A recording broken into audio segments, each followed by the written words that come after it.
Hello everyone, welcome to the channel think legally. Rajasthan APU का crash course हम कर रहे हैं। आज मैं आपके लिए एक और इम्पोर्टेंट सेशन उसी आपके क्रैश कोर्स के अंदर लेके आई हूँ। आपको पता है कि लास्ट क्लास में हमने बीएनएस और आईपीसी साथ में स्टार्ट कर दिया था। इंट्रोडक्शन और प्रिलिमिनरी सेक्शंस हमने कवर किए थे। अगर आज एक और मैं आपके लिए जो नेक्स्ट जो इम्पोर्टेंट क्लास लेके आई हूँ आज जो है वो डेफिनेशन क्लास लेके आई हूँ, और आपको सभी को पता है डेफिनेटली हम लोग इसमें से 2-3 क्वेश्चन मिनिमम एक्सपेक्ट कर रहे हैं। और ना सिर्फ आईपीसी 2-3 क्वेश्चन आईपीसी के और 2-3 क्वेश्चन आपके बीएनएस से। बीएनएस क्योंकि इस बार नया नया जुड़ा है तो काफी क्वेश्चंस आप एक्सपेक्ट कर सकते हैं। ध्यान से पढ़ लीजिए चैनल के साथ। अगर आप अब भी नए हैं तो चैनल को सब्सक्राइब जरूर कर दीजिए और सेशन को लाइक कर दीजिए। आपको जैसे कि हमको अभी तक पिछले कई हमने जब भी याद करते हैं तो हमको पता है कि आईपीसी के जो हमारे सेक्शन 6 टू लेके 52A तक जो हमारे वो डेफिनेशन क्लॉज की बात करती थी, और अब जो हमारा बीएनएस है वो सारी डेफिनेशंस हमारे सेक्शन 2 के अंदर क्लॉजेस के अंदर क्लॉजेस 1 से लेके 39 तक के बीच में खत्म कर दी गई है। उनको उसके अंदर ही सारी सबको एक ही सेक्शन के अंदर ला दिया गया है आपके 1 से लेके 39 तक। तो सेक्शन 2 जो है इकलौता सेक्शन अब पूरा डेफिनेशंस आपके कवर करता है, अलग अलग सेक्शंस नहीं कर रखे हैं। तो पहली बात आपके ध्यान रखने की ये हो गई है कि हमारे डेफिनेशंस कहाँ लाई करती है। हमारे बीएनएस में सेक्शन 2 में लाई करती है और आईपीसी में सेक्शन 6 से लेके 52A तक हम डेफिनेशंस की बात हम करते हैं। आपके अब जो है पहले आपको पता है कि सारी डेफिनेशन स्कैटर्ड थी, बीच में आपकी रिपील कोई आपकी डेफिनेशन रिपील हो रही है। जैसे जैसे डेफिनेशन आई कोई नई इंट्रोड्यूस कर दी जैसे तो वो हमारे लगा दी। अब जो है आपके सारी डेफिनेशंस अल्फाबेटिकली ऑर्डर में आपके सेक्शन 2 के अंदर है। इसका मतलब हम 1 से लेके 39 तक जब बात करते हैं तो ये शुरू होती है एक्ट से लेके और खत्म होती है विल पर। कर्म से शुरू होती है और आपके विल पे जाके खत्म होती है कि आपकी लास्ट की विल क्या बनेगी, विल की डेफिनेशन। तो मैं आपसे एक याद करने की उससे बता रही हूँ सिर्फ आपके कि फर्स्ट डेफिनेशन आपकी विल है और लास्ट डेफिनेशन आपकी फर्स्ट डेफिनेशन एक्ट है और लास्ट डेफिनेशन आपकी विल है। ये इस तरीके से अब आपके बीएनएस जो इंट्रोड्यूस हुआ है उसमें हम अल्फाबेटिकली ऑर्डर में हम बात कर रहे हैं। फिर ये भी हमने लास्ट क्लास में बात कर ली थी कि हमने जो हम ये देखेंगे कि डेट ऑफ ऑफेंस हमारे क्या है। अगर आपका डेट ऑफ ऑफेंस 1 जुलाई 2024 से पहले है तो आपके हम आईपीसी लगाएंगे।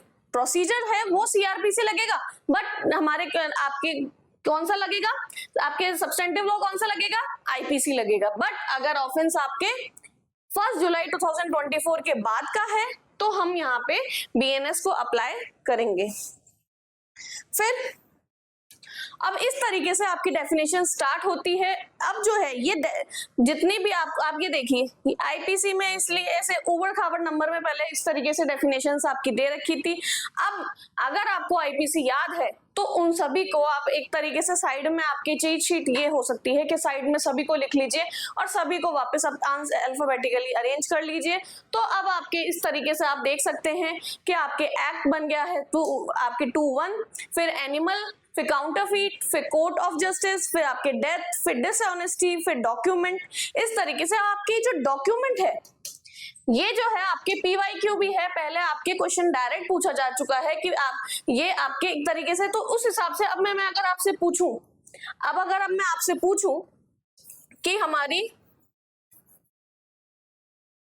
2023 का अब मैं आपसे पूछूं कि ना अब जो हमारा बीएनएस है तो वो किस में कवर होगा, तो वो 28 में कवर होगा। पहले आपसे पूछा गया था कि डॉक्यूमेंट कहाँ था, लेकिन अब मैंने इस क्वेश्चन को चेंज किसके हिसाब से कर दिया है, आपके बीएनएस के हिसाब से किया है। तो आंसर क्या आ जाएगा, 28 आ जाएगा। आपको इस तरीके से सबको याद करना होगा। हम डेफिनेशन हम पढ़ते हैं, हमने पहले भी सेम डेफिनेशंस पढ़ चुकी है। तो अब एक्ट की डेफिनेशन हमारे क्या गिवन है, words referring to acts include illegal omissions, a series of acts और omissions counted as a single act. Same definition हमारे पहले आईपीसी में दे रखी थी कि सिर्फ करना नहीं, आपका जो एक्ट आपने किया है वो करना ही नहीं, अगर आपकी कोई लायबिलिटी बनती थी और आपने वो नहीं किया है तो भी आप लायबल है। वो भी आपके ओमिशन में आता है और वो भी आपके इलीगल एक्ट बन जाता है। फिर उस तरीके से दूसरी डेफिनेशन आपके इलीगल की हम बात है ना, फिर हम इंजरी की बात करते हैं। इंजरी में हमने क्या बोला है, any harm whatever illegally caused to any person in body, mind, reputation और property, ये आपके फुल डेफिनेशन किसमें, वो आपके क्या बन जाता है, आपके इंजरी होती है कि अगर आपने किसी भी तरीके का हार्म अगर कॉज किया है इलीगली, और वो किसको, any person, body, mind, reputation और प्रॉपर्टी को हार्म किया है, तो वो आपके इंजरी होती है। फिर इलीगल हमने यहाँ पे, मैंने ये आपके इस तरीके से, आप ये देखिए कि हमने एक्ट की बात करी है, तो इसी में हमने इलीगल की बात करी है। फिर तो क्या, और इलीगल क्या किया है, इलीगल हमारे एक्ट से क्या हुआ है, इंजरी हुई है। तो आपके जो आपके डेफिनेशन है उसमें इलीगल क्या है, कोई ऑफेंस है आपके, जो आपके क्लियरली मेंशन है, प्रोहिबिटेड बाय लॉ है, किसी और आपके लॉ में प्रोहिबिट किया हुआ है, या फिर furnishes ground for a civil action, वो आपके किस में आता है, इलीगल में आता है आपके डेफिनेशन में। फिर हार्बर की डेफिनेशन हम आईपीसी 52A के अंदर हम पढ़ते थे, अब 213 के अंदर आ गया है।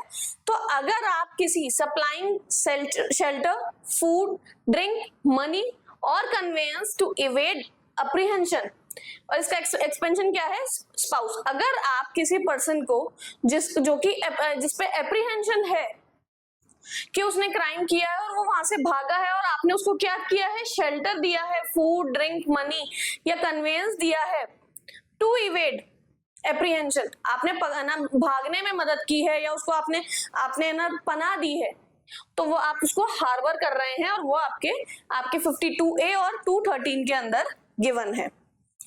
फिर आपके तीन, हमने एक्ट की तो बात कर ली, दूसरी बात क्या होती है, मेंस रिया। तो मेंस रिया जो है उसके हिसाब से हमारी तीन डेफिनेशंस दे रखी है, गुड फेथ, डिसऑनेस्टी और फ्रॉडुलेंटली। हमारा एक्ट करते हुए क्या इंटेंशन था, वो हमारे इन तीन वर्ड्स के हिसाब से हम जज करते हैं कि आपका क्या इंटेंशन था। गुड फेथ में आपको पता है ये आपके किस में काम करता है, ये हमारे डिफेंस में काम करता है। Must be done with due care and attention, आपने गुड फेथ में काम तो किया है, बट वो किस लिए किया है, कोर एलिमेंट क्या है आपका, केयर, विद ड्यू केयर किया है और अटेंशन किया है।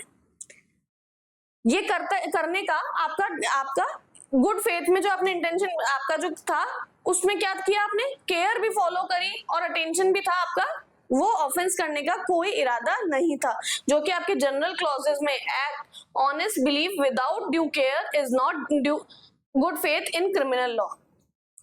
आई बात समझ में, ये क्या बोल रहा है कि अगर आपने ड्यू केयर फॉलो नहीं करी तो फिर तो ये किस में कन्वर्ट हो जाता है, ये हमारे कन्वर्ट हो जाता है नेग्लिजेंस में। और सबसे बड़ा एग्जांपल हम इसमें किसका देखते हैं, डॉक्टर वाला देखते हैं, कि आपने गुड फेथ में किसी का ऑपरेशन किया, बट आपने ड्यू केयर नहीं करी। जैसे आप काफी सारे इंसिडेंसेस देखते हैं कि आपने ऑपरेट किया, पेट के अंदर आपके ना सीजर छोड़ दी, कोई हैंग के आपके टॉवल छोड़ दिया, टिश्यू छोड़ दिया, इस तरह के अगर आपके कोई इस तरह के जो केसेस आते हैं, वो किस में आ जाते हैं, आपका डिफेंस किस में कन्वर्ट हो जाता है, आपके ऑफेंस में कन्वर्ट हो जाता है। दूसरी बात हम जो कर रहे हैं 2.7 में दे रखा है, डिसऑनेस्टली की बात कर रहे हैं, तो कोर एलिमेंट क्या है, intent to cause wrongful gain और रॉन्गफुल लॉस। आपका इंटेंट क्या था, या तो सामने जो आपका पर्सन है जिसके अगेंस्ट आपने ऑफेंस किया है, वो क्या करने का है, आप चाहते हैं कि उसको या तो आपको रॉन्गफुल गेन हो, या फिर सामने वाले पर्सन को रॉन्गफुल लॉस हो, ऐसा आपका इंटेंशन था। फ्रॉडुलेंटली में हम क्या बात करते हैं 2.9 में, intent to defraud does not require actual wrongful gain और लॉस। इन दोनों में डिफरेंस यही है कि फ्रॉडुलेंटली में जब हम बात करते हैं तो यहाँ पे आपका ये मतलब नहीं है कि सामने वाले को लॉस या मुझे फायदा हो, आपका इंटेंशन जो था वो सामने वाले के संग फ्रॉड करने का था, हुआ नहीं हुआ या आपका इंटेंट है ना, आपका एक्चुअल लॉस हुआ या नहीं हुआ ये मैटर नहीं था, सामने वाले को आपको है ना फ्रॉड करने का आपका इंटेंशन था। तो रीजन टू बिलीव की डेफिनेशन कहाँ दे रखी, और एक दूसरी डेफिनेशन इससे रिलेटेड, रीजन टू बिलीव कहाँ है 229 में, sufficient cause to believe not just suspicion. ये आपके एक और डेफिनेशन दे रखी है कि ये आपका, यहाँ पे हम क्या बात करते हैं कि आपका है ना रीजन, जो आपका कॉज आपने किया है उसका बिलीव, उसका कॉज टू बिलीव कि आपने क्या फैक्ट्स थे जिसके कारण आपको रीजन था आपके पास बिलीव करने का, उसके बारे में बात करते हैं। Merely on behalf of suspicion आपने एक्ट नहीं करना, वो आपका रीजन टू बिलीव में हम काउंट नहीं करते हैं। फिर मेंस रिया से रिलेटेड आपका जो ये एक बहुत इंपॉर्टेंट है, आपके केस, दो केस लॉज हैं, Nathulal versus state of MP, जिसके बेस पे ये जो मेंस रिया बेस रूल आया था, सुप्रीम कोर्ट ने कहा था कि mains Riya is an essential ingredient of A statutory offence unless excluded expressly और बाय नेसेसरी इम्प्लीकेशन। और दूसरी आर वर्सेस टॉल्सन, ये मैंने आपसे लास्ट क्लास में भी डिस्कस किया था कि आपसे मिस्टेक ऑफ फैक्ट या गुड फेथ की बात इस केस से आई थी। तो इसको, ये दोनों ही केस आपके इंपॉर्टेंट हैं मेंस का, अगर आपका इस रिलेटेड कोई आंसर आता है आपके फ्रेमिंग में बहुत आपके हेल्पफुल रहेगा। तो कि मिस्टेक ऑफ फैक्ट या गुड फेथ कहां से आया था, आर वर्सेस टॉल्सन से आया था। मैक्सिम्स में क्या दे रखी है, इग्नोरेंस या fact excuse it, ignorance of fact जो है वो एक्सक्यूजेस ये नहीं है। आप आप wife remarried in good faith after husband was missing for 7 years. Later husband returned. Held not liable for bigamy. Honest and reasonable mistake of fact in good faith is a valid defense. General exception, ये आपके general उसमें दे रखा है कि एक wife ने शादी कर ली दोबारा in good faith after husband was missing for 7 years। आपको पता है अगर कोई पर्सन 7 years तक आपके मिसिंग होता है तो उसको डेड डिक्लेयर कर दिया जाता है। तो ऐसे में अब वो बाद में आ गया, वाइफ ने 7 साल तक नहीं है, उसने सोचा कि आदमी मर गया है, तो ऐसे में उसने अगर शादी कर ली तो उसको गुड फेथ में माना गया और उसको बाइगैमी के लिए लायबल नहीं कह सकते। फिर अब प्रॉपर्टी और एविडेंस रिलेटेड आपकी क्या ना आपके डेफिनेशंस हैं। 221 में दे रखा है आपके मूवेबल प्रॉपर्टी, और पहले आपके 22 में था। तो वो क्या बात करता था, मूवेबल प्रॉपर्टी में क्या क्या इंक्लूड करते हैं, corporeal property only, excludes land and things attached to the earth, ये आपके मूवेबल प्रॉपर्टी में आता है। और डॉक्यूमेंट जो मैंने आपको बताया ये इंपॉर्टेंट डेफिनेशन है, तो ये किस में आती है, 28 में जो बोलता है एनी मैटर एक्सप्रेस्ड और described upon any substance via letters, figures और मार्क्स फॉर एविडेंस, ये आपकी किसके अंदर आती है, डॉक्यूमेंट के अंदर। अब जो है ये भी एक आपकी इंपॉर्टेंट डेफिनेशन है। आपको पता है कि आपके आईटी एक्ट के बाद ये कुछ डेफिनेशंस इंक्लूड हुई थी, लेकिन अब जो है ये आईपीसी में 29A था, अब आपके बीएनएस में 239 है। तो ये जो है इंपॉर्टेंट हो सकती है, तो इसको अच्छे से याद कर लेंगे। इलेक्ट्रॉनिक रिकॉर्ड वाली हमने हमारी जो डेफिनेशन दे रखी है कि वो सारे वही डॉक्यूमेंट्स जो हमारे आईटी एक्ट के अंदर इंक्लूड है वो आपके इलेक्ट्रॉनिक रिकॉर्ड में माने जाएंगे। और वैल्यूएबल सिक्योरिटी की डेफिनेशन कहाँ दे रखी है, 2 सब क्लॉज 31 में, और उसमें क्या बोलता है, document where legal rights are created, extended और रिलीज।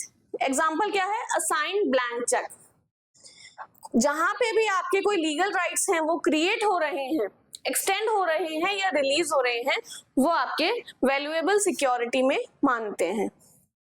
फिर कुछ डेफिनेशंस और हम हमारी क्या है, गवर्नमेंट की डेफिनेशन। तो गवर्नमेंट की डेफिनेशन में हम क्या क्या इंक्लूड करते हैं, सेंटर और स्टेट गवर्नमेंट।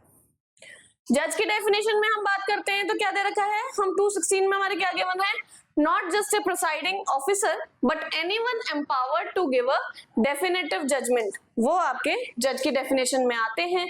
फिर कोर्ट में हमारे 25 में दे रखा है, जज और बॉडी ऑफ जजेस एक्टिंग जुडिशियली। पब्लिक सर्वेंट की बहुत लंबी चौड़ी डेफिनेशन हमारे गिवन है ना 228 के अंदर, जो जिसके ऊपर आपको पता है बहुत सारी लिस्ट दे रखी है कि वो ये सभी पर्सन्स आपके पब्लिक सर्वेंट में काउंट होते हैं।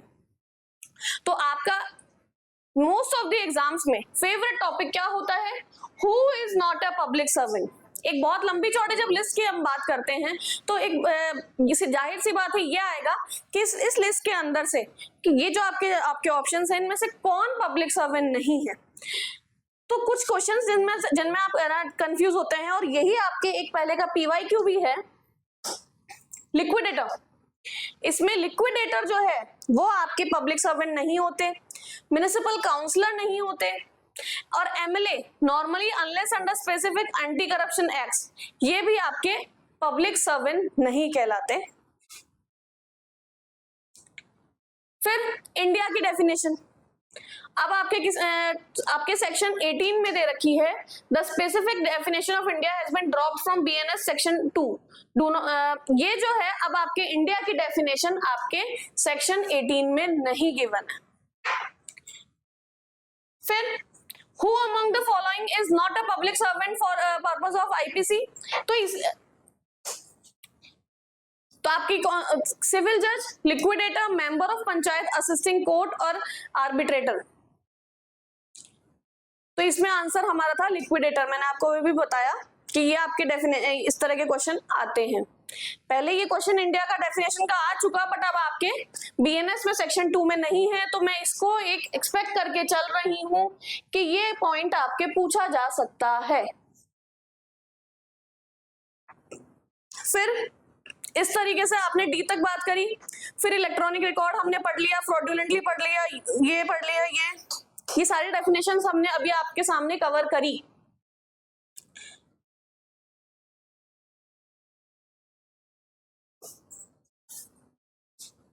अब जो है लोकल लॉ की डेफिनेशन भी हमने आपके कवर की थी।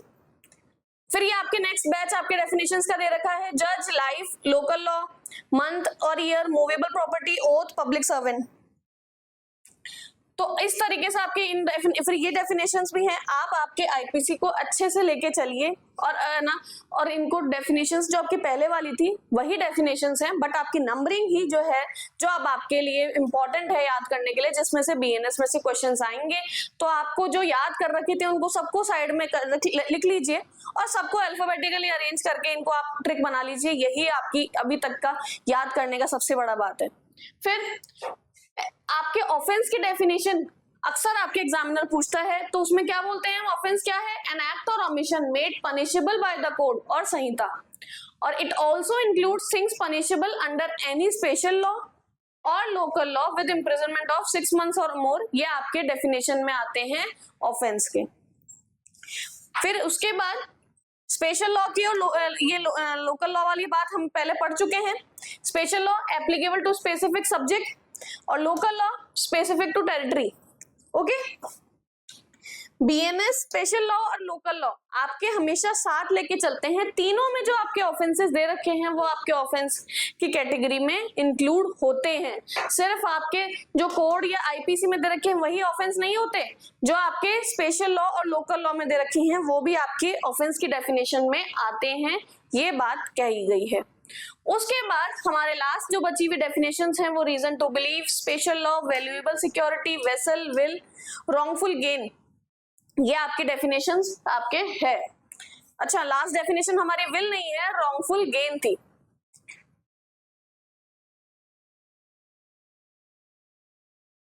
As for special law subject matter, injury की बात हम कर चुके हैं कि वो आप किसी भी अगर आप हार्म करते हैं बॉडी को, माइंड को, प्रॉपर्टी को या रेपुटेशन को, तो वो आपके किस में आती है, आप क्या कॉज कर रहे हैं, इंजरी कॉज कर रहे हैं। Common parlance where injury just means physical hurt, the Sanhita uses the 4 pillar approach. तो ऐसे में आपके अगर आपके आता है तो आप क्या बोलेंगे, ऑल ऑफ द अबव। फिर अब जो है गुड फेथ की बात हमने जो अभी करी, वो मैंने आपसे ये भी बात आपको मैंने बता दिया कि ड्यू केयर वाली बात जरूरी है। अगर ड्यू केयर फॉलो नहीं हुआ तो वो आपके गुड फेथ में नहीं माना जाएगा। तो इस तरीके से आपके, और आप बीएनएस, अब हम बीएनएस में खोलते हैं तो आपके डेफिनेशंस हमने आपके इस तरीके से गिवन है। हमने एक्ट की बात कर ली है।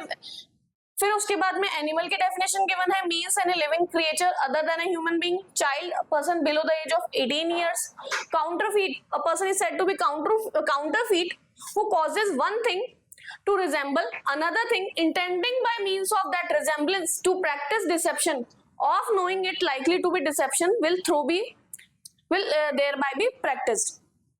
तो ये डेफिनेशंस आप अगर देखेंगे तो ये सारी डेफिनेशन एग्जैक्टली सेम आईपीसी की ही है। सेम डेफिनेशन हमारी आईपीसी में पहले हम डिस्कस कर हमने पढ़ चुकी है।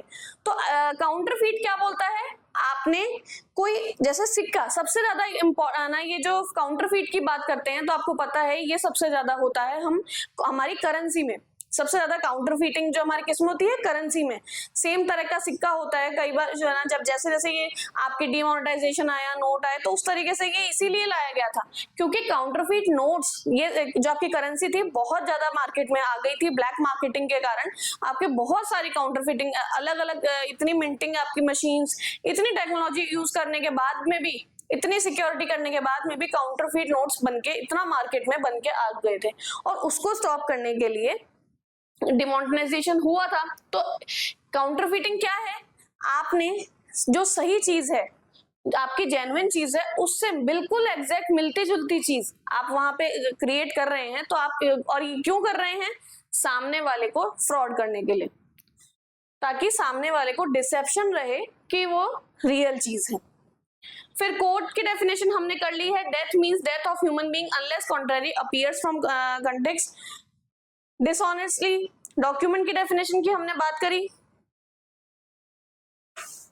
फिर cheque, a cheque upon a banker is a document, ये फिर उसके बाद डेफिनेशन फ्रॉडुलेंटली की बात हमने करी। फिर gender, good faith, government, harbour, injury, illegal, जज, लोकल लॉ, मैन, ये ऑफेंस हो गया।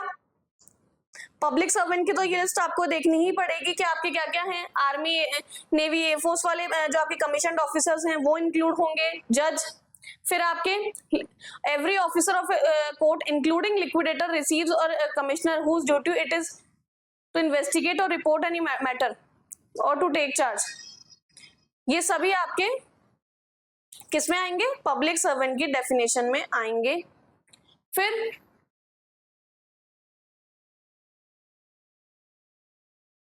आर्बिट्रेटर,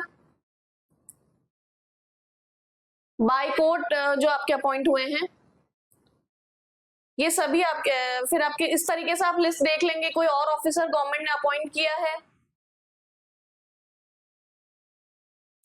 फिर रीजन टू बिलीव देख लिया, special law, valuable security, vessel, anything made for the conveyance of by water of human being or of property। जब ये आपके, हम वाटर वाली बात कर रहे हैं, ये आपके वेसल की डेफिनेशन में दे रखा है। Voluntarily, any person is said to cause an effect voluntarily when he causes it by means whereby he intended to cause it by means which at the time of employing those means he knew it। तो voluntarily की definition पे हमको पता है कि कोई, आपको पता है कि आप क्या एक्ट कर रहे हो और जो आपने एक्ट किया है उस टाइम पे आपको रीजन टू बिलीव था कि उसका जो ना, कि वो ही आपके एक्ट होगा। Is reason to be likely to cause it, cause करने का आपका इंटेंशन था, वो आप वॉलंटरीली कर रहे हैं। फिर wrongful gain, wrongful loss, gainfully gaining wrongfully and losing wrongfully, ये भी आपके आईपीसी में पहले दे रखी थी।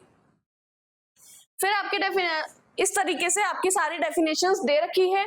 और लास्ट 39 जो हमारी रॉन्गफुल लॉस, और लास्ट आपकी डेफिनेशन जो वैसे 39 तक है, बट अगर हम देखें तो विल की बात हुई थी, फिर women, wrongful gain, wrongful loss, और ये last definition gaining wrongfully, losing wrongfully, ये हमारी देखा जाए तो लास्ट डेफिनेशन है। इस तरीके से आपकी सारी डेफिनेशंस दे रखी है। अच्छे से इनको पढ़ लीजिए, याद कर लीजिए, और इनकी नंबरिंग अल्फाबेटिकली हो चुकी है। इनको इस तरीके से याद करके ट्रिक्स के माध्यम से कर लीजिए। मैं भी कोशिश करूंगी ट्रिक्स बनाने की, आप भी इंटरेस्टिंग ट्रिक्स बनाइए और कमेंट करके जरूर बताइए आप कैसे वीएनएस की डेफिनेशंस याद कर रहे हैं। हम चैनल पे शेयर जरूर करेंगे। चैनल कैसा लगा और आपकी वीडियो कैसी लगी, कमेंट करके जरूर बताइए और चैनल के साथ बने रहिए।